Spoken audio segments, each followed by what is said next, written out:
Odell Beckham Jr. wants to become the highest paid receiver in the NFL and is eyeing a contract that will pay him over $20 million annually. George, Beckham worth that much money?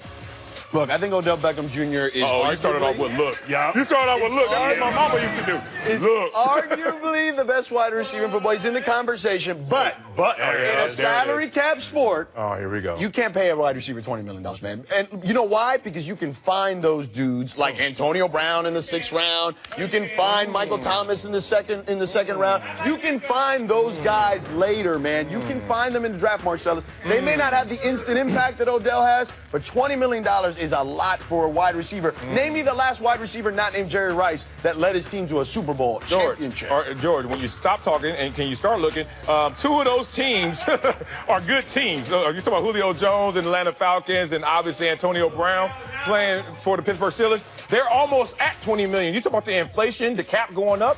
Yeah, certainly he could get $20 million. If you're in that conversation now, tier one, I see Odell Beckham being the superstar he is and box office. Forget productions. He's the best receiver after 4 years in NFL history by the numbers. And then he's box office on top of that.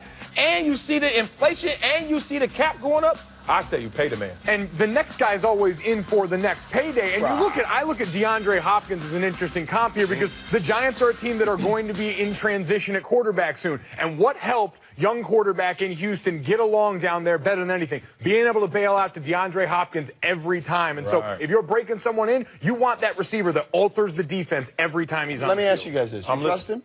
Oh, yeah, absolutely. Okay, why not? The Giants don't seem to trust him. Oh, man, he's not a character issue, a citizen issue. He's just so emphatic in the way he plays, so passionate in the way he plays, it spills over. I love that about him. But the Giants organization does business differently, Marcellus. You know, well, who do they love? The way they treated Eli? Who do you know? Exactly. Who do they love? Like, I don't know which way is up. Well, I don't think they love anyone. That's the point, is that they treat everyone like a commodity, and that's the way they do business. I think the Giants in that dealing with Eli Manning showed us they're a lot more like everyone else than they had let on for a while. Life had been pretty easy when you had been able to have that stability. Now that things are going to be a little more in flux in that most important position, football, what do you hang your hat on? Where do you place the desire? And I think you have to do it with Odell Beckham right now, because what else do you have? They got so many holes, though. Like, oh, they do. No. Trust me, they have so many holes. But new regime, no more Jerry Reese. You obviously got a new regime, talking about from the top down. We could go all the way back to when you're saying Eli Manning has been damned by them as well. Last year benched, and then John Morrow comes out and says, well, it wasn't me. Yeah, it was you. Then you talk about what's going on with Odell Beckham Jr. now. You could talk about Tom Coughlin and the years that he was supposed to be out of town. He just so happens to win a Super Bowl every time. So I just don't know if this organization really can be trusted in terms of what they think of a player. But if you don't think that this guy is going to get $20 million on the open market, let him go and see what happens to him. I think he's going to get that money. Next up, in an interview on NFL Total Access, Marcus Peters, now the LA Rams, told Michael Robinson that tackling sometimes is a business decision. Uh-oh, Marcus. Did you tell? Listen to this. So with tackling right there, look. I mean, don't get me wrong. That's going to get the ball, but I'm talking about I done seen you like, huh? Hey, now, sometimes you got to make a business decision. what you mean a business decision, it's bro? Your business is to tackle. Yeah, but if he running, other people got a job too. Golick, take us inside the huddle. Okay, well, Peter saying this? I can say he's letting everyone in on the dirty little secret, right? The thing that everyone already knows. I always respect the guy for saying what is painfully obvious. You mean to tell me defensive backs in the NFL don't want to tackle all the time? Yeah, right. Oh, my God. Clutch my pearls right now. I cannot believe this. Right. Of course it's a business decision, because you know what? At the end of the day, you pay guys like Marcus Peters to go out there and cover the other team's best receiver. I'll let the other 10 guys worry about that. Turn him back into everyone else and let those other guys worry about making tackles. This sport is about self-preservation, man. It don't last for very long, right? Not for long. Right, bro. Exactly. So he's telling you what we already knew, right? A lot of people already knew this was the way this is handled. But here's the other thing. I don't want to conflate this, because this is the reaction that most people have. What? How can he say that? It's a team sport. Doesn't mean he's leaving his teammates high and dry. He may be able to corral a guy and make sure that everyone's there to do their job. His job isn't necessarily to take the brunt of every hit. That's not what he's there to do. He's there to cover dudes. Yeah, he's there to survive that play, to thrive the next play. Correct. And Deion Sanders became the face of this. And they're being there 21st and prime right there by Deion Sanders, NFL Network. I guess he was starting to feel some of those old Deion Sanders plays. Look, we all know what That's just wrong. Woo! We all know what Deion was great at and not as great as. And it's not based on the size of the player. It's based on the size of that ticker. Let's be real. Rodney Harrison, my former teammate, wasn't the biggest dude out there, but would lay that hat. Antoine Winfield, the smallest dude on the field, played for Buffalo, Minnesota, would lay that wood every single time. And we would look at each other and say, it's not the size of that player. You got to be careful in that deception. But is this a perception issue for real?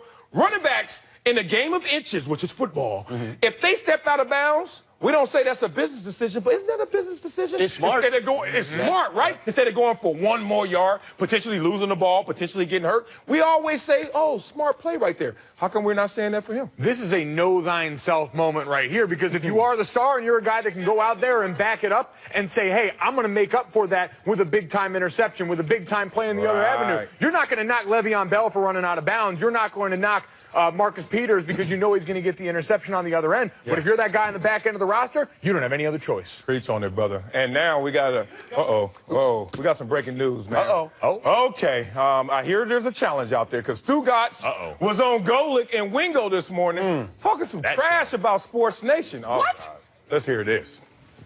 Well, how about this, though? On Sports Nation yesterday, my son Mike went out there, and he's doing that with LZ and with Marcellus. They showed highlights of the run on Sports Nation, and Marcellus, remember, he had that race with Keyshawn Johnson, that big anticipated race. Marcellus said he wanted to go cross-country to Miami and race all those guys. Do you think you have anybody there that could beat Marcellus in a race? That's a great question. I'm telling you, Fat Chris yesterday became Fast Chris. Like, we can no longer call him Fat Chris. I'm not certain Marcellus Wiley can beat Guillermo or Fast Chris. I'm not certain he can do either. He could definitely beat Dan. I have no question that he would beat me. I think he'd beat everyone else involved with the show, with the exception of Chris and Guillermo. So he's welcome to come over here and try it out. Let's go. Come on, Marcellus. Let's go. The hell? Does he not know what I do? Does he not know how I got here? I didn't get here because of my articulation. I got here because of this running situation. Boy, my 40 time in the combine and my pro day. Don't let the fat fool you. Jorge, break it down to him. Let him know. I was there at the marquee race. And I saw the controversial finish. Talk to him. Marcellus may or may not have been robbed in that particular decision. May or may not. I will neither confirm nor deny. Say it yes. Okay. Yes. I was absolutely stunned. Yeah. Who's winning that race? Come on, y'all. Y'all ain't right. Look at But, Marcellus, the question is... back. Marcellus, the question is, they got youth on their side with those producers. Okay?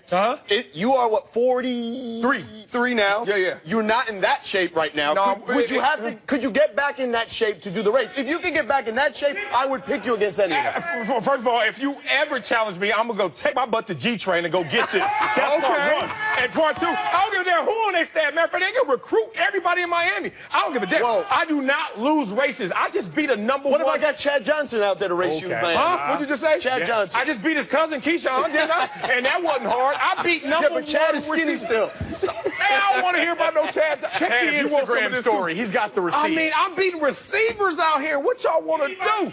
No, if you can get in that shape, I'm picking you.